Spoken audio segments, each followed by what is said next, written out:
Broad பேஸ்டாக சென்னையில் வந்து டிஎம்கேக்கு சேலஞ்ச் கொடுக்குற அளவுக்கு இன்றைக்கி வந்து டிவிகே எமர்ஜ் ஆகிருக்குங்க. இதை வந்து திமுகவினரால் சகித்து கொள்ள முடியவில்லை. அவங்களுக்கு வந்து கோபம் வருது, ஆத்திரம் வருது. பட் அதை வச்சுட்டு அவங்க பண்ணுற ஒவ்வொரு தவறுகளும் தாவேக்காவை இன்னும் வளர்வதான் உதவி பண்ணுவோன்னு நான் நினைக்கிறேனே தவிர தாவேக்காவுடைய வளர்ச்சியை வந்து அது தடுத்துரும்னு நான் நினைக்கல. இல்லை, அந்த ஆதவர்ஜன சம்பவத்திலேயே இப்போ உடனடியாக அது திமுக தான் பண்ணுச்சுங்கிற முடிவுக்கு ஆதவர்ஜனம் எப்படி வராது? அதிமுக கூட பண்ணியிருக்கலாம், இல்லை சம்மந்தப்பட்டவங்க யாரை கூட பண்ணியிருக்கலாம். சட்டம் ஒழுங்கு இப்போ தேர்தல் ஆணைய கட்டுப்பாட்டில் போலீஸ் இருக்குது. சேகர் பாபு அந்த பகுதியின் மாவட்ட செயலாளர், அவர் அறநிலையத்துறை அமைச்சர், அவருடைய நெருங்கிய நண்பர் குமரகுருபரன் தான் சென்னை மாவட்டத்துக்கே தேர்தல் அலுவலர். இப்போ இதெல்லாம் கூட்டி கட்சி பார்க்கும்போது சந்தேகம் வருவதற்கு நியாயம் இருக்கு. கான்ஸ்பிரசி தான் அது, உறுதியாக திமுகன்னு சொல்ல முடியாதுல்ல. ராஜ்கோரமண்டலில் வேட்பாளர் அறிமுக கூட்டம் நடத்திட்டு இருக்காரு. அங்கே பறக்கும் படை போயிட்டு தேர்தல் அது பண்ணுவாங்கல்ல? இல்லை ஆமாம் பண்ணுவாங்க. ஏன்னா இது வரைக்கும் ஸ்டாலினை யாராவது பண்ணியிருக்காங்க, பிரைம் மினிஸ்டர் யாராவது பண்ணியிருக்காங்களா? விஷயங்கள் முதலமைச்சர் வாகனத்தையே சோதனை போடுறாங்க சார். அவர் பெரம்பூரில் பரப்புரை முடிச்சுட்டு குளத்தூருக்கு வந்தால் ஒரு போலீஸ் கூட வரல. குளத்தூருக்கு வந்தால் அங்கே ஒன்றும் இல்லை, கயாட்டிக் சிச்சுவேஷன். தேவையில்லாத பஸ்ஸுகள் காலையிலேருந்து போயிட்டுருக்கு அந்த ரோட்டில் காலியாக. அப்போ வண்டிங்களா அப்போதான். இதெல்லாம் யார்? சேகர் பாபுடைய வேலை தான் இதெல்லாம். அந்த பேப்பர் மில் ரோட்டில் ரெகுலராக போகிற பஸ்ஸை தவிர ஒரு பஸ்ஸு கூட எக்ஸ்ட்ரா போகுது. சார்ஜ் வைக்கிறீங்களா? சார்ஜ் எல்லாம் இல்லை சரி, I blame the. Okay, blame பண்ணுறீங்கல்ல. தாவேக்காவினருக்கு இதில் பொறுப்பே கிடையாதா? தாவேக்காவுக்கு என்ன பொறுப்பு? அவங்களுடைய தொண்டர் அணிக்கு, அந்த எல்லோ கலர் ஜெர்சி போட்ட தொண்டர் அணிக்கு வேலையே அவங்க வேலை என்ன?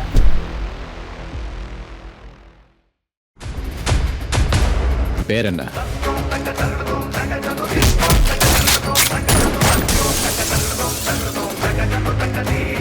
ஆச்சி மசாலா. எந்த சமையலும் ருசி தேடும் ரகசியம் 20 ரூபாய். உங்கள் சத்யாவின் full moon sale up to 70% தள்ளுபடி. ஏசி விலை 2ஆம் தேதி முதல் 15% வரை உயர்கின்றது. இப்போது ஏசி வாங்கி பணத்தை சேமியுங்கள். நியூஸ் கிளிட்ஸ் நேயர்களுக்கு வணக்கம். இன்றைய சிறப்பு நேர்காணலில் நம்மோடு அரசியல் திறனாய்வாளர் திரு சி கே மதிவாணன் நம்மோடு இணைந்திருக்கிறார். அவரை வரவேற்று நிகழ்ச்சிக்குள் போகலாம். சார் வணக்கம். சார் வணக்கம். இன்னைக்கு திருச்சியில் 2வது தொகுதிக்கான நாமினேஷனை விஜய் ஃபைல் பண்ணிட்டாரு. அங்கே பேசுகிறாரு, நிறைய விஷயங்களை இது பண்ணுறாரு, ஒரு வாய்ப்பு கொடுங்க அப்படின்னு கேட்குறாரு. இது ஒரு பக்கம். இன்னொரு பக்கம் தாவேக்கா தரப்புக்கு சென்னையில் எல்லா பக்கமும் ஒரு பெரிய நெருக்கடி கொடுக்கப்படுது. ஆதவர்ஜனா குறிப்பாக அவர் தொகுதியில் கூடுதல் நெருக்கடி நிறையா. அவர் இதுக்கு மேலே என்னதான் எங்களை பண்ணுவீங்க அப்படின்ற இடத்துக்கு அவர் போகிறாரு. என்ன நடந்துட்டுருக்கு சார்? இல்லை அதாவதுங்க, சென்னை மாநகரம், சென்னை மாவட்டம் என்பது ட்ரெடிஷ்னலாக டிஎம்கேவுடைய கோட்டையாக இருந்திருக்கு. நான் பல நேர்காணலில் சொல்லியிருக்கேன். 1967க்கு முன்னாலேயே, அதாவது தமிழ்நாட்டில் திமுக ஆட்சிக்கு வருவதற்கு முன்பாகவே மாநகராட்சியை தான் அவங்க கைப்பற்றினாங்க, சென்னை மாநகராட்சியை. அதனால் அவங்களுக்கு ஒரு ட்ரெடிஷ்னல் ஸ்ட்ராங் ஹோல்டு தான் சென்னை டிஸ்ட்ரிக்ட்டு, சென்னை மாநகரம். பட் இன்னைக்கு தாவேக்காவினுடைய அரசியல் நுழைவுக்கு பிறகு அது வந்து அவங்களுக்கு த்ரெட்டன் ஆயிருக்கு. பெரிய ஓட்டை விழுந்திருக்குதுன்னு கூட நான் ஃபீல் பண்ணுறேன். அதாவது பழைய மாதிரி திமுக வந்து 16க்கு 16 ஜெயிக்கிறதுக்கு வாய்ப்பே கிடையாது.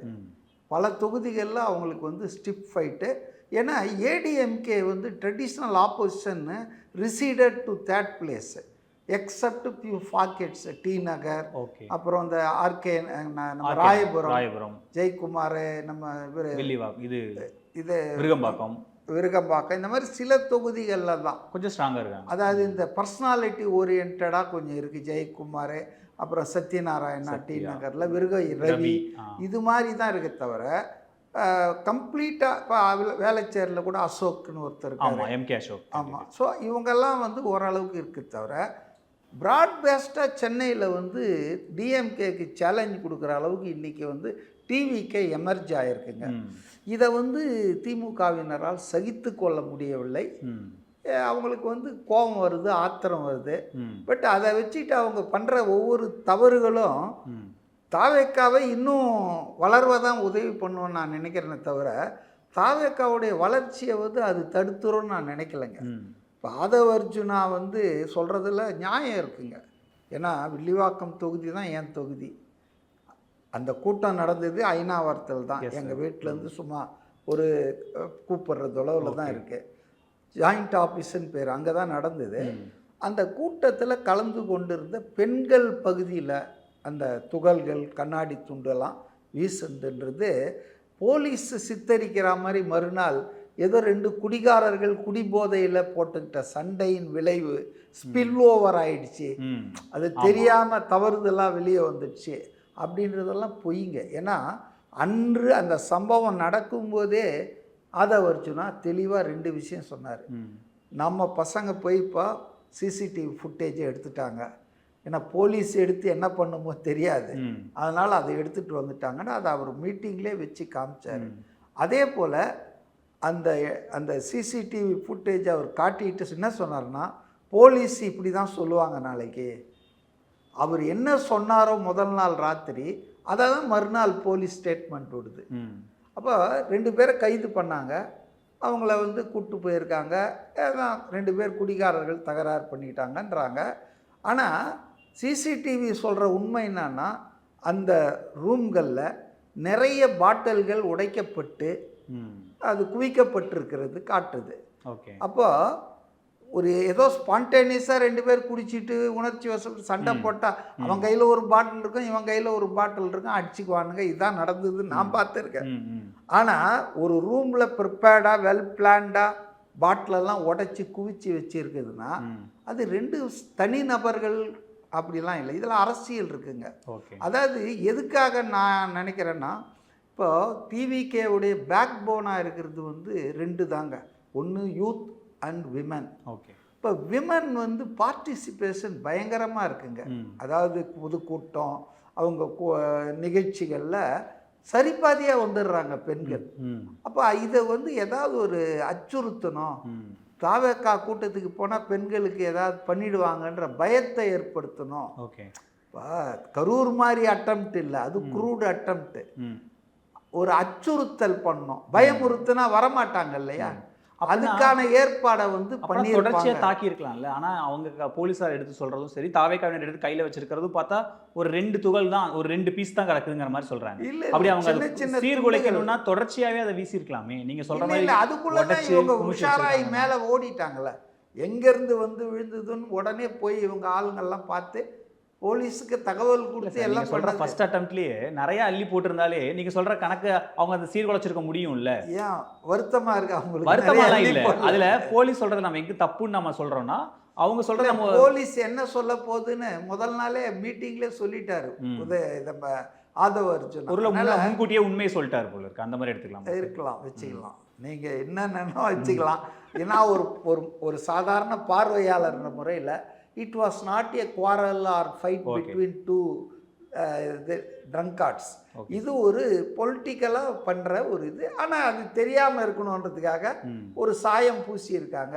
2 பேர் கைது செய்யப்பட்டிருக்கார்கள் சில பிரிவுகளில், அவ்வளோதான். அதோட அது. ஆனால் நான் கேட்குறேன் இல்லை, அது நான் கேட்குறேன், அங்கே வந்து அவருடைய தேர்தல் அலுவலகம் அங்கே ரொம்ப நாளாக செயல்பட்டு இருக்கு வில்லிவாக்கத்தில். ஆனால் பார்த்தீங்கன்னா உடனடியாக 80 வயசு அந்த வயசான ஒரு பாவம், அவருக்கு போய் ப்ரெஷரை கொடுத்து சேகர் பாபு அண்ட் டீமு, இது கோயில் நிலத்தில் வந்தது, இந்த அறநிலையத்துறைக்கு இது இருக்குது அது இருக்குதுன்னு உடனடியாக காலி பண்ணணுன்றது இப்போ கொடுத்தாங்க இல்லையா.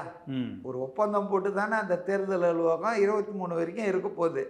ஆனால் காலி பண்ணணும், அவங்க கூட்டம் போடக்கூடாது, அவங்க பிரச்சாரத்துக்கு வந்து அனுமதி கொடுக்கூடாதுன்னு போலீஸை விட்டு பண்ணுறது. இப்போ அதிகாரிகள் விட்டு ஒன்றும் வேணாம். நம்ம இதில் பேர்னா தாஜ் கோரமண்டலில் வேட்பாளர் அறிமுக கூட்டம் நடத்திட்டு இருக்காரு, அங்கே பறக்கும் படை போயிட்டு தேர்தல் அது பண்ணுவாங்கல்ல. இல்லை ஆமாம் பண்ணுவாங்க. ஏன்னா இது வரைக்கும் ஸ்டாலினை யாராவது பண்ணியிருக்காங்க, பிரைம் மினிஸ்டர் யாராவது பண்ணியிருக்காங்களா? ஸ்டாலின் அவர்கள் 2 முறை பண்ணியிருக்காங்க, எதிர்க்கட்சி தலைவர் வாகனத்தை 3 முறை பண்ணியிருக்காங்க, துணை முதல்வர் வாகனத்தை 1 முறை பண்ணியிருக்காங்க, பண்ணிகிட்டே தான் இருக்காங்க. எங்கே போனாலும் மாவட்டம் விட்டு மாவட்டம் தாண்டும் போதே பண்ணி ஆகணும், அதுதானே ப்ரோட்டோகால். நீங்கள் தாஜ் கோரமண்டலில் பண்ணுறது அரசு இது கிடையாது, கட்சியுடைய எவ்வளோ எக்ஸ்பெண்டிச்சர் கொடுக்குறீங்க அதெல்லாம் கணக்கில் குடிப்பீங்களான்னு அவங்க செக் பண்ணுவாங்கல்ல. அங்கே நீங்கள் கூட்டம் கூட்டி ஏதாவது பணப்பட்டுவாடா பண்ணுறீங்கன்னு பார்ப்பாங்கல்ல. நான் என்ன சொல்கிறேன்னா, திமுக நிகழ்ச்சிகள் இவ்வளோ நடக்குது, எவ்வளோ விஷயங்கள் முதலமைச்சர் வாகனத்தையே சோதனை போடுறாங்க சார். ரைட்டுங்க, நான் நிகழ்ச்சி சொல்கிறேன். அவர் Okay. ஒரு பப்ளிக் ஃபங்க்ஷன் நடத்திட்டு இருக்காரு, அங்கே போகிறாங்க. நான் எதுக்கு சொல்ல வரேன், அங்கதான் பணப்பட்டுவாடா நடக்குதான்னு செக் பண்ணணும்ல. ரைட் சகல ஐயோ பணப்பட்டுவாடான்னா நமக்கு என்னன்னு தெரியாது. இல்ல சார், அது தேர்தல் ஆணையத்தோட டியூட்டி தானே சார் அது. ஆமாங்க, தேர்தல் ஆணையம் வந்து இப்போ திடீர்னு அப்படியே புதுசாக வானத்திலேருந்து தேவதூதர்களாக குதிச்சிருக்காங்களா? நேற்று வரைக்கும் இங்கே தாசில்தாராக இருந்தவங்க, ஆர்டிஓவாக இருந்தவங்க, கலெக்டராக இருந்தவங்க, அவங்க தானே இன்னும் ஒரே நாளில் எல்லாம் புனிதர்கள் ஆகிடுவாங்க. இல்லை, இந்த ஆதவர்ஜன சம்பவத்திலேயே இப்போ உடனடியாக அது திமுக தான் பண்ணுச்சுங்கிற முடிவுக்கு ஆதவர்ஜனம் எப்படி வராது? அதிமுக கூட பண்ணியிருக்கலாம், இல்லை சம்மந்தப்பட்டவங்க யாரை கூட பண்ணியிருக்கலாம். சட்டம் ஒழுங்கு இப்போ தேர்தல் ஆணையம் கட்டுப்பாட்டில் போலீஸ் இருக்கு, அவங்க தான் ஆர்டர் பண்ணணும். ஆனால் இதுக்கு திமுக ஏன் சொல்கிறாரு? ஆனால் அங்கே அதிமுக ஒரு த்ரெட்டு கிடையாது. சென்னையில் நான் ஏற்கனவே உங்களுக்கு சொன்னேன், இன்னைக்கு fight is between TVK and DMK. உண்மையிலே அப்படிதான் இருக்கா சார்? உண்மையில தமிழ்நாடு முழுக்க அப்படிதான். ஆமாம், தமிழ்நாடு முழுக்க இல்லை, சென்னை மாவட்டத்தை பற்றி தானே பேசிகிட்டு இருக்கோம். அப்போ அப்படி இருக்கும்போது அவருக்கு வந்து திமுக மேலே, அதுவும் ஆளுங்கட்சியாக இருக்குது. சேகர் பாபு அந்த பகுதியின் மாவட்ட செயலாளர், அவர் அறநிலையத்துறை அமைச்சர், அவர் அப்பா அவருடைய நெருங்கிய நண்பர் குமரகுருபரன் தான் சென்னை மாவட்டத்துக்கே தேர்தல் அலுவலர். இப்போ இதெல்லாம் கூட்டி கட்சி பார்க்கும்போது சந்தேகம் வருவதற்கு நியாயம் இருக்கு. கான்ஸ்பிரசி தான் அது, உறுதியா திமுகன்னு சொல்ல முடியாது. இல்ல சொல்ல முடியாது. எப்படி திமுக தான்றாரு? இல்ல முதலமைச்சர் தானே கண்டிக்கிறாரு. இல்ல அது ஆதவர்ஜுனாவை போய் கேளுங்க. நான் என்ன சொல்றேன்னா, ஒரு ஆள் திமுகவினுடைய இன்வால்மெண்ட்டை, முதலமைச்சர்லாம் இல்லை, சேகர் பாபு அந்த பகுதியினுடைய மாவட்ட செயலாளர், தன்னுடைய பகுதியில் இருக்கிற 2-3-4 சட்டமன்ற தொகுதியில் திமுக தோத்துறக்கூடாதுன்றதுல அவருக்கு ஒரு ஆர்வம் இருக்கலாம்.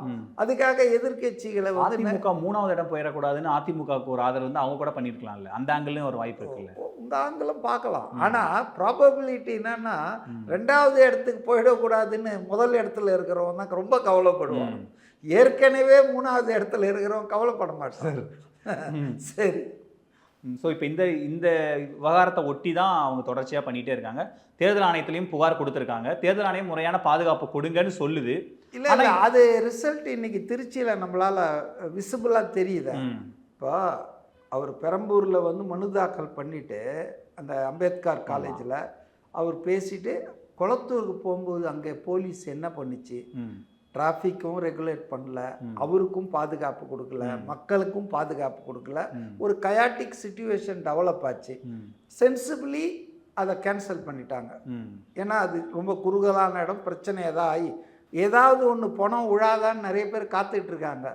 கரூர் மாதிரின்னு சொல்லி 30 நாள் அதையே ஓட்டி விட்டுறலாம் ஓகே அப்படின்னு சில பேர் காத்துட்டு இருக்கும்போது ஏன் அவங்களுக்கு நம்ம சான்ஸ் கொடுக்கணும்னு அவங்க வந்து பயணத்தை, அந்த பரப்புரையை ரத்து பண்ணது ரொம்ப கரெக்டு. உடனே போனாங்க, அர்ச்சனா பட்நாயகை பார்த்தாங்க, சொன்னாங்க, கொடுத்தாங்க. இதெல்லாம் ரொம்ப தப்புங்க, இப்படிலாம் பண்ணுறாங்கன்னு.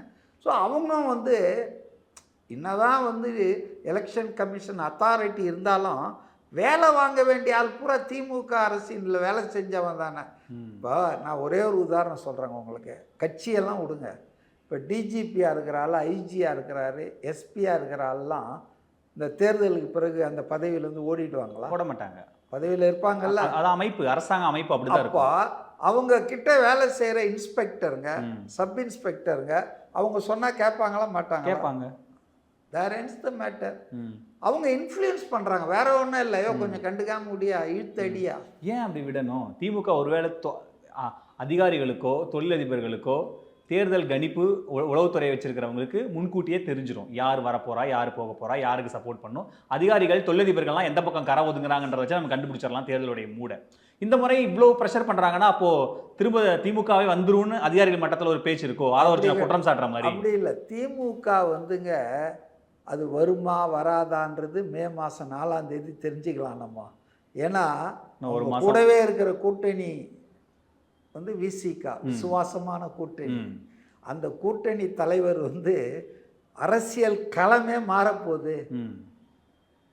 திமுக ஆட்சிக்கு வந்தால் கூட அதை அனுமதிக்காது பாஜக, 2ஆ உடைச்சிரோன்னு நேற்று ஒரு நேர்காணல் இந்து ஆங்கில பத்திரிகையில் வந்திருக்கு.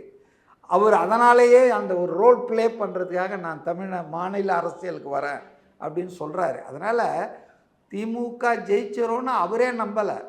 ஹங் அசம்பிளி தான் வரப்போகுது, கூட்டணி ஆட்சி தான் வரப்போகுது. அதில் தன் கட்சி முக்கிய ரோலை ப்ளே பண்ணும்போது தான் இங்கே அந்த நங்கூரம் பிடிக்கிற ஆளாக இருக்கணும் அப்படின்னு அவர் நினைக்கிறாருன்றது அது தப்பு ஒண்ணும் இல்ல. அது ஒரு கட்சியோட தலைவர் அப்படிதான் யோசிக்கணும். தப்புனே சொல்ல இல்ல கரெக்ட் தான். நீங்க என்ன சொல்றது சொல்ல கரெக்ட். வரேன்னா முதலாளிகள்லாம் சென்ஸ் பண்ணிட்டாங்க, அதிகாரிகள்லாம் இவரு தான் திமுக, அதனால தான் இப்படி இல்ல பண்றாங்க. ஆதவர்ஜுனா சொல்றாரு. அவர் கூட இருக்கிற பிசிக இல்ல தலைவர் சார் நான் வேற சொல்லல. மாதிரி sense ஏன் ஸ்டாண்ட் இல்ல. பண்ணிருக்காரு. ஆதவர்ஜுனா சொல்றாரு திரும்பவும் திமுக தான் ஆட்சிக்கு வந்துருங்கிற நினைப்புல அதிகாரிகள்லாம் திரும்ப அவங்களுக்கு ஆதரவு தெரிவிச்சுக்கிட்டு இருக்காங்கன்னு ஒரு பாயிண்ட் சொல்றாரு. அப்படியும் இருக்கலாம். அங்க இருந்து தான் நீங்க அந்த புள்ளி வருது. பல ப்ரோஸ் அண்ட் கான்ஸ் நீங்க போட்டீங்கல்ல போன கேள்விக்கு, அப்படியே இருக்கலாம். அவர் நினைக்கிற மாதிரி அவங்க நினைப்புல திமுக தான் வந்துடும், அவங்க தான் சொல்லிக்கிட்டே இருக்காங்களே 210 26 31 36ன்னு, அப்படி சில பேர் கூட நினைப்பல. ஆனால் என்ன நினைச்சாலுங்க குறைந்தபட்சம் இந்த ஒரு 20 நாளைக்கு level playing field must be ensured. ஒரு எல்லாருக்கும் சமமான வாய்ப்பு மக்கள் முடிவு பண்ணிட்டாங்க. இப்போ என்ன அங்கே என்ன காவல்துறை தரப்பில் என்ன சொல்கிறாங்கன்னா, இப்போ நீங்கள் பெரம்பூரில் வேட்புமனு தாக்கல் பண்ணிவிட்டு ஒரு கூட்டம் இருக்குது, அங்கே பேசுகிறாரு, பேசிட்டு அடுத்தது கொளத்தூர் போகிறார். அப்போ அந்த கூட்டம் அதோட அங்கே களைய மாட்டுறாங்க. திரும்ப அந்த 4000 பேர் அவர் வண்டி பின்னாடியே வராங்க, துரத்திக்கிட்டே வராங்க. அதையும் விஜய் சொல்ல மாட்டாரு, இங்கே வராதிங்க. ஏன்னா அங்கே ஒரு கூட்டம் நிற்கிது. இந்த கூட்டம் வந்து கரூரில் பிரச்சனை அதுதான். நாமக்கல்லேருந்து வந்து கூட்டம் கரூரில் சேரும்போது தான் இன்னும் ஜாம் ஆகி தான் அங்கே அந்த ஸ்டாம்பேட் நடந்தது. ஸோ அதே மாதிரியான ஒரு பேட்டர்னை தாவேக்கா ஃபாலோ பண்ணுறாங்க. அவர் வண்டி பின்னாடியே அந்த கூட்டம் அப்படியே அவர் கூட்டிகிட்டே வராரு. இங்கே ஒரு கூட்டம் இருக்குது. அப்போ சேரும்போது இட நெருக்கடி. அன்னைக்கு நம்ம கொளத்தூர்ல பார்த்தோம். நடுவில் அவர் கூட்டிகிட்டே வராருன்னு சொன்னீங்க பாருங்க, அப்படிதானே சார் இருக்கு. உங்க சேர்க்கை அது சார், அது அப்படிதானே சார் இருக்கு. அவர் வந்து அதெல்லாம் விரும்பலைங்க. இவருன்னா அங்கே கூட்டம் இல்லைன்னு அப்படியே போர்ட்டபிள் மொபைல் க்ரௌடை கொண்டு வர்றாரா? அவர் மேலே இருக்கிற ஆர்வத்தில் அதீதமாக இளைஞர்கள் நடந்துக்கிறாங்க, அதை நான் மறுக்கல. ஆனால் what is the role of the police revenue officers? நீங்கள் அனுமதித்த இடத்துல நீங்கள் அனுமதித்த நேரத்தில் அவர் அங்கே வராரு. அவர் ஒரு ஏற்கனவே ஒய் கேட்டகரி உள்ள ஒரு பாதுகாப்பு உள்ள ஒரு விஐபி. விஜய் விஐபி தானே, அதில் மாற்று கருத்து இல்லை. அப்போ அவருக்கு ஆட்கள் ஆயிரக்கணக்கில் கூடுகிறார்கள் என்பது எல்லாருக்கும் தெரியும், குழந்தைக்கே தெரியும். அப்போ உளவுத்துறைக்கு தெரியாதா? நீங்களே கேட்டுட்டு இருந்தீங்கன்னா நான் தானே இன்டர்வியூ கொடுக்கணும். கேள்வியை கேட்டால் பதில் சொல்ல விடுங்க. அதாவது ஒரு இன்டெலிஜென்ஸு கணிக்கணும் இல்லை, இந்த மாதிரி வந்து நாளைக்கு இந்த இடத்துக்கு வராரு, இவ்வளோ பேர் வர்றதுக்கு வாய்ப்பு இருக்கிறது, நம்ம இவ்வளோ போலீஸே போடணும், இந்த ஸ்ட்ரீட்ஸ் இதெல்லாம் டிராஃபிக்கில் சொல்லி ரெகுலேட் பண்ணணும், டிராஃபிக்கை கட் பண்ணணும். ஒரு கட்டத்தில் கட் பண்ணி அவரை பேச விட்டுட்டு அதுக்கப்புறம் வேற மாதிரி டைவெர்ட் பண்ணிடலாம். இதெல்லாம் பிளான் பண்ணமா வேணாமா? ஆனால் அவர் கூட போனவங்க, நான் கூட போல, நான் பார்க்கல, அவர் கூட போனவங்க சொல்கிறாங்க, அவர் பெரம்பூரில் பரப்புரை முடிச்சுட்டு கொளத்தூருக்கு வந்தால் ஒரு போலீஸ் கூட வரல. கொளத்தூருக்கு வந்தால் அங்கே ஒன்றும் இல்லை, கயாட்டிக் சிச்சுவேஷன், தேவையில்லாத பஸ்ஸுகள் காலையிலேருந்து போயிட்டுருக்கு அந்த ரோட்டில் காலியாக, குப்பை வண்டிங்களா போதான். இதெல்லாம் யார்? சேகர் பாபுடைய வேலை தான் இதெல்லாம்.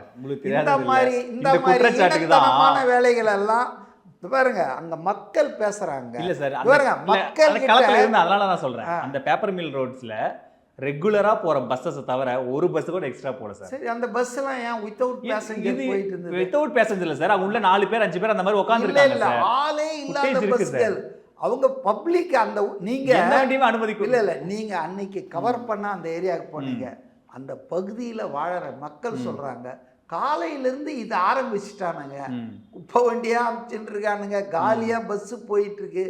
ஆக நான் என்ன சொல்கிறேன்னா, அவர் வர்ற வரைக்கும் நீங்கள் என்ன அழிச்சாட்டோம்னா பண்ணுங்க. ஆனால் அவர் வராருன்னு ஒன்றும் எல்லாத்தையும் ஸ்டாப் பண்ணோம் இல்லை, ஸ்டாப் பண்ணி எல்லாரும் அன்றாட வேலையை நிறுத்திடணும். இல்லை ஆமாங்க, போலீஸ் அந்த ஏரியாவில் இப்போ கொளத்தூரில் வெறும் 200 பேர் கூட இல்லை, ஸ்டாலினுக்கு 100 போலீஸ் வரான.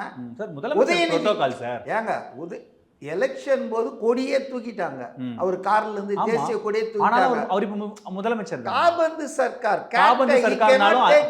மட்டும்தான் இல்ல, அவர்தான் பெரும்பான்மை முதலமைச்சர். பொம்மை தானங்க, அது கிடையாது சார், அவர்தான் முதலமைச்சர். நான் வந்து அவருக்கு பாதுகாப்பு கொடுப்பதை தவறு என்று சொல்லவில்லை, அவர் ஒரு விஐபி, நான் அதை தப்புன்னு சொல்ல. ஆனா please treat the other person also like A VIP who is provided with Y category.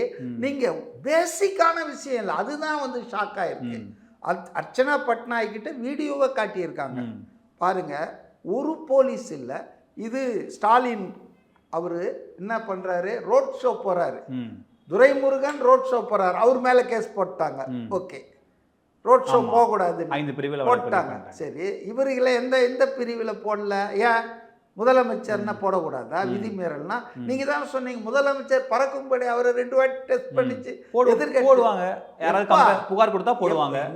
என்ன நீங்க புகார் கொடுத்தா போடுவாங்கன்னா சொல்றீங்க? ஒரு முதலமைச்சர் ஒரு கீ கான்ஸ்டுவன்சி, இப்போ சென்னையில் நம்ம விரும்புகிறோமோ விரும்பலையோ 2 தொகுதி வந்து become the star constituencies, Kolathur and Perambur. அப்போ அந்த தொகுதியில் ஆர்ஓஸ் எலெக்ஷன் அந்த மேற்பார்வையிடுறவங்கலாம் இருக்க மாட்டாங்க. சரி சரி, நீங்க போலீஸ் மேல இவ்வளவு சார்ஜ் வைக்கிறீங்க, கம்ப்ளைன்ட் கொடுக்கணும். போலீஸ் மேல இவ்வளவு சார்ஜ் வைக்கிறீங்கல்ல? நான் சார்ஜ் எல்லாம் வைக்கல. இல்ல சரி, I blame them. Okay, blame பண்றீங்கல்ல. தாவேகாவினருக்கு இதுல பொறுப்பே கிடையாதா? தாவேகாவுக்கு என்ன பொறுப்பு? அவங்களுடைய தொண்டர் அணிக்கு அந்த எல்லோ கலர் ஜெர்சி போட்ட தொண்டர் அணிக்கு வேலையே அவங்க வேலை என்ன? இல்ல அவங்க வேலை இது விஜய் கூட செல்ஃபி எடுக்கிறதா? இல்ல அவங்க வேலை இது இல்லைங்க. அதுதான் சார் அவங்க வேலை. இல்ல அவங்க ஒரு கட்சியோட தொண்டர் அணி எப்படி இருக்குங்கறத நம்ம அதிமுக தொண்டர்களை திரட்டுவது, தொண்டர்களை ஒழுங்குபடுத்துவதும் அதுக்குள்ள இருக்கு. இல்ல இல்ல, பொது வெளியில மக்கள், அவங்க பொது வெளியில தொண்டர்கள்ல மக்கள். அப்போ அந்த மக்களின் உயிருக்கு உடைமைக்கு அதை வந்து பாதுகாப்பு இருப்பது போலீஸ். அங்க வந்து தொண்டர் பேரலல் மிலிட்டரி ஆயிவாங்க. அதெல்லாம் ஒண்ணும் காவல்துறையோட சேர்ந்து சார் ரோட்டுக்கு வந்தாச்சு. இது புதுசு இல்ல சார். அதிமுக தொண்டர் அணி டி-ஷர்ட் போட்டு காவல்துறையோட ஒருங்கிணைச்சு அவங்க இது பண்ணுவாங்க சார். தாவேகா 2 வருஷ கட்சி, நீங்க 75 வருஷ கட்சி எடுத்துக்கிறீங்க, இல்லன்னா 50 வருஷ கட்சி எடுத்துக்கிறீங்க. ஸ்டாம்ப் ஐடிக்கு அப்புறம் தொண்டர் அணின்னு ஒன்னு உருவாக்கி அவங்களுக்கு மஞ்சள் கலர் டி-ஷர்ட் கொடுத்து எழுதி ஏன் பண்றாங்க? அதெல்லாம் இந்த பயிற்சிலாம் அவங்களுக்கு கிடையாது, அனுபவம் கிடையாது. நான் என்ன சொல்றேன்னா, what is the duty and responsibility of police? Election commission permission கொடுத்துருக்குது, அவங்க ஒன்றும் வித்தவுட் பர்மிஷன் வரல. திடீர்னு ஒரு சடனா வந்து இறங்கல, இத்தனை மணிக்கு வருவாங்க, இந்த இடத்துல பேசுவாங்க அப்படின்னு உங்களுக்கு தெரியும், போலீஸுக்கு தெரியும், இன்டெலிஜென்ஸுக்கு தெரியும். ஏன்னா இதெல்லாம் 48 மணி நேரத்துக்கு முன்னாலேயே பர்மிஷன் வாங்கியிருக்காங்க. So why police disappeared completely? அப்படி நீங்க எப்படி நியாயப்படுத்துறீங்க? போலீஸ் ஒருவேளை தொண்டர்களை இது பண்ணி ஒழுங்குபடுத்த வச்சாலும் தொண்டர்களை ஒடுக்குறாங்கன்னு திரும்ப ஒரு கம்ப்ளைண்ட் எடுத்துட்டு வரீங்க. மாதிரி வந்து திமுகவுக்கு சொம்பு அடிக்கிற ஒரு ஊடகவியலாளர் நான் பார்த்ததே இல்லை. அல்ல இல்லைங்க, நான் என்ன சொல்றேன்னா, ஸ்டாண்ட் எடுக்கிறீங்க, அதுக்கு எதிர்நிலையில நான் ஒரு ஸ்டாண்ட் எடுக்கிறேன். ஸ்டாண்ட் இல்லைங்க, ஒரு குறைந்தபட்ச போலீஸ்கார் கூட இல்ல, ஒருத்தரும் இல்ல, அப்பியர் இல்ல அப்படின்னா உடனே அதுக்கு என்ன நியாயம் கற்பிக்கிறீங்க? இதே விஜய் சொல்றீங்கன்னா நான் சொல்றேன், நான் என்னோட ஸ்டேட்மென்ட் இல்ல ஒடுக்குவாங்கன்னு சொல்லுவாங்க, அதனால இவங்க போய்டுவாங்க. ஏன் ஸ்டேட்மென்ட் இல்ல சார், விஜய் சொன்ன ஸ்டேட்மென்ட் தான் சார். அவன் என்ன வேணா சொல்லிட்டாங்க, தாவேகா என்ன வேணா ப்ளேம் பண்ணிட்டாங்க. Okay sir, are you not a government servant? Yes sir, are you not governed by the government? Correct. ஆமா, அப்ப நீ நின்னு இருக்கணும்ல, நீ நின்னு இருந்து உன்னை வந்து நீ அதை தடுத்ததெல்லாம் உன்னை வந்துட்டு இவங்க ஒடுக்குறாங்கன்னு சொன்னா I will come with you சொல்லுவேன். யோ அது அவங்க டியூட்டி, நீ ஒழுங்கா பிஹேவ் பண்ணி. இல்ல இல்ல, நீங்க சும்மா நாகப்பட்டினம், நாகூர், வேளாங்கண்ணி போயிடாதீங்க. Don't go jump. நான் என்ன சொல்றேன், கொளத்தூர்ல நான் I am talking about Kolathur campaign. அதுல போலீஸ் ஹஸ் ஃபெயில்டுனா it was ordered not to go there. ஏன்னா முதல்வர் தொகுதியில பிரச்சாரம் பண்ணக்கூடாது தாவேகா தலைவர், அங்க கயாட்டிக் சிச்சுவேஷன் உருவாக்கணும். விஐபி இப்ப நான் கேள்விப்பட்டேன், விஐபி தொகுதிகளிலெல்லாம் பிரச்சாரம் பண்றத தடுக்கணும், இல்லைன்னா அதை ஏதாவது தவிர்க்கிறதுக்கு வழியை பாருங்கன்னு சொல்லி தான் போலீஸுக்கு இன்ஸ்ட்ரக்ஷன்ஸ் போயிருக்கு. அதனால அதை யாரு கொடுக்குறாங்க? திருச்சி கிழக்கு விஐபி தொகுதி தானே சார்? எது திருச்சி கிழக்கு விஐபி தொகுதி தானே? திருச்சி கிழக்கு இல்ல, மேற்கு தான் விஐபி தொகுதி. கிழக்கும் விஜய் நிக்கிறதுனால அது விஐபி தொகுதி தான். எதிர்கட்சிங்க, நான் ஆளுங்கட்சி பிரமுகர்கள் இல்ல சார். நீங்க சொல்ற மாதிரி திருச்சி கிழக்குக்கும் திருச்சி மேற்குக்கும் பெரிய வித்தியாசம் இல்ல. இல்ல இல்ல, மேற்கு 2 ரோடு தான், 2 ரோடு, அந்த பக்கம் கிழக்கு, இந்த பக்கம் மேற்கு, அப்படிதான் இருக்கு. ஒரு பிரச்சாரம் பண்றது கிழக்குல. திருச்சியில எப்படி இருந்தது நினைக்கிறீங்க? திருச்சியில எப்படி இருந்தது நினைக்கிறீங்க? தெரியல, நான் இன்னும் பார்க்கல, பார்த்துட்டு சொல்றேன். ஏன்னா திருச்சியில இன்னைக்கு எந்த கையாட்டிக்குமே நடக்கல, எதுவுமே நடக்கல. அவர் வண்டி வேகமா போச்சு, வண்டி வந்தது இல்ல. அது காரணம் என்ன தெரியுமா? அததான் முதல்ல சொன்னேன், நீங்க உள்வாங்கல. அர்ச்சனா பட்நாயக் கிட்ட வீடியோ எல்லாம் எடுத்துட்டு போய் காமிச்சு கொளத்தூர்ல எப்படி பண்ணியிருக்காங்கன்னு, இது போல போனா இது சரிப்பட்டு வராதுன்னு சொல்லி டெல்லி லெவல்லையும் கொஞ்சம் கம்ப்ளைண்ட்லாம் போனதுக்கு அப்புறம் இப்போ வந்து கம்ப்ளீட்டா பார்த்தீங்கன்னு சொன்னா தேவர் ஸ்ட்ரிக்ட்லி இன்ஸ்ட்ரக்டட், ஷிப் பண்ணிடுவோம், ரொம்ப ஓவரா பார்ட்டிஷன் பண்ணுவாங்க. ஒரு ஆளு, ஒரு ஒய் கேட்டகரி ஆளுக்கு நீங்க வந்து இன்னைக்கு நானே சொல்றேன், திருச்சியில ஏர்போர்ட்ல இருந்து I watch it for some time. கயிறுலாம் எடுத்துக்கிட்டு போலீஸ் கம்ப்ளீட்டாக they to control, they've given him protection. அவருக்கு ப்ரொடெக்ஷன் பண்ணுறதுக்கு ஒய் கேட்டகரி இருக்குங்க, பவுன்சர்ஸ் இருக்காங்க. I am worried about the people who gather to see him or to hear him. அதுதான் எனக்கு பிரச்சனை. மக்களுக்கு பாதுகாப்பு விஜய் கொடுக்க முடியாது. இன்னைக்கு அவர் private citizen, he is not holding any government power. அப்போ கவர்மெண்ட்ல இருக்கிறவங்க தாங்க அதை என்ஷூர் பண்ணணும். Correct sir. இன்னைக்கு நீங்க சொன்ன அதே ஃபுட்டேஜ்ல விஜய் இந்த சைடில் வந்துட்டு இருக்காரு. அது ஹைவே ஆக்சுவலா ரெண்டு பக்கம் போறது. ஒன் வேல ஒரு 100கணக்கான வண்டி ஏறுறாங்க, ஒன் வேல கார் போக முடியாம தடுமாறுது. அங்க விஜய் ஒருத்தர் கீழே விழுகிறாங்க, உடனடியே டக்குனு இறங்கி அந்த கன்சர்னா போய் பார்க்கறாரு, அந்த கப்பலை பார்க்கறாரு, அந்த கன்சர்னா பண்றாரு. ஒன் வேல வராங்க, எவ்வளவு டேஞ்சர், ஆப்போசிட்ல லாரி பஸ் வருது. இதெல்லாம் யாரு போலீஸ் என்ன பண்ணணும்னு எதிர்பார்க்கல. நான் கேக்குறேன், உதயநிதி ரோட மறிச்சு பொதுக்கூட்டமே மேடையே போட்டிருந்தார நடத்துனாங்களே, என்ன பண்ணாங்க போலீஸ்? ஸோ போலீஸ் வந்துங்க அட்லீஸ்ட் நாட் எனி டைம் நான் சொல்றது, உங்கள் பாஸ்க்கெல்லாம் நீங்கள் கட்டுப்பட்டு தான் ஆகணும். போலீஸ் வந்து அவங்க வந்து மனசாட்சியெல்லாம் தூக்கி வச்சுட்டு தான் வேலை செய்யணும். அவங்க நிலைமையை கேட்டால் அவங்க சொல்லுவாங்க, நாங்கள் மத்தளத்துக்கு 2 பக்கம் அடி மாதிரி நாங்கள் வாங்கிட்டு இருக்கோன்னு. ஆனால் நான் என்ன கேட்குறேன்னா, தேர்தல் நேரத்தில் you are suppose to be neutral. Okay, நீங்கள் அந்த ஒரு 10-20 நாளாவது நியூட்ரலாக இருங்க, எல்லாருக்கும் ஈக்குவல் ஆப்பர்ச்சுனிட்டியை கொடுங்க. மக்கள் முடிவு பண்ணிட்டு தேர்ந்தெடுக்கப்பட்ட அரசு வந்தால் அது என்ன சொன்னாலும் செய்யுங்க, கீழ்ப்படிங்க, நான் வேணாம்ல. பட் தேர்தல் நேரத்திலும் நீங்கள் இந்த வேலையை பண்ணீங்கன்னா அது டெமோக்ரஸிக்கு ஆபத்தாக போய் முடியும் இல்லையா? இப்போ நிறைவாக ஒரு கேள்வி, இப்போ தான் ஒரிஜினலாக இந்த பொலிட்டிக்கல் ஹீட்டை தாவேக்கா உணர்றாங்கன்னு எடுத்துக்கலாமா சார்? இந்த தேர்தல் ஆணைய நெருக்கடி, அதிகாரிகள் தொல்லை, இந்த மாதிரியான சிக்கல் ஒரிஜினலாக தேர்தல் எப்படி இருக்கும் அந்த ப்ரெஷர் இப்போ தான் ஃபீல் பண்ணுறாங்க. கண்டிப்பாங்க. அவங்க இப்போ சந்திக்கிற முதல் தேர்தல் இதுதானாங்க. அவங்க கட்சி தொடங்கி 2 வருஷம் தான் ஆயிருக்கு, 2.5 வருஷம் ஆயிருக்கு. வெளியே வந்து பாலிடிக்ஸ்ன்னு வெளியே பொது வெளியில் பண்ணுறது, மக்களை சந்திக்கிறது, மாநாடுகள் வேற, அது அவங்க ஆர்கனைஸ் பண்ணது, பரப்புரை கூட்டங்கள்னு வர்றது, இது 5வது 6வது இடம் தான். நாகப்பட்டினம், திருச்சி, அரியலூர், அப்புறம் பெரம்பலூர், அப்புறம் நம்ம நாமக்கல், கரூரில் மிகப்பெரிய அனுபவம் கிடைச்சது அவங்களுக்கு. எந்த அளவுக்கு போவாங்க அரசியல் எதிராளிகள் அப்படின்றது கிடைச்சது. இப்போ அவங்களுக்கு இது நேச்சுரல் தானே, நத்திங் பட் நேச்சுரல். புதுசாக வந்தவங்க அப்படி தானே, இப்போ தானே ஃபர்ஸ்ட் டைம். ஆலோசனை சொன்னார், எம்சிசி வந்த உடனே களத்துக்கு வர போறாரு, ரோட்ல இறங்க போறாருன்னு பேசுறாரு. அவருக்கு வரம்பு இருக்கலாங்க. அவர் வந்து திமுகவில் ஒர்க் பண்ணவர், சபரீசன் டீம்ல இருந்தவர். திமுக என்னெல்லாம் பண்ணோம், ஸ்னேக் நோ ஸ்னேக் லெக்ஸ்னுவாங்க, பாம்பின் கால் பாம்பரியும், அதெல்லாம் தெரிஞ்சதால அவர் உஷாரா இருக்கிறாரு. திமுக என்னெல்லாம் பண்ணோம், எப்படியெல்லாம் செய்யும் எதிராளிகளை வீழ்த்துறதுக்குன்னு, அதனால் அவர் கொஞ்சம் ஆக்டிவாக இருக்கார். பட் மற்ற தாவேக்காலேருந்து மன்றத்திலேருந்து வந்தவங்களுக்கெல்லாம் இது ரொம்ப புதுசு தானே. ஓகே, அது வந்து அப்படி, அதனால் அவங்களுக்கு ஹீட் வந்து ஆமாம் கண்டிப்பாக இன்னும் பண்ணுவாங்க.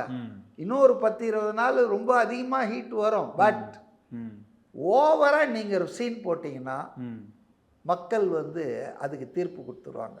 பொறுத்திருந்து பார்ப்போம் சார் என்ன நடக்குதுன்னு. நேரத்தை செலவழிச்சதுக்கு நன்றி சார். பேர் என்ன?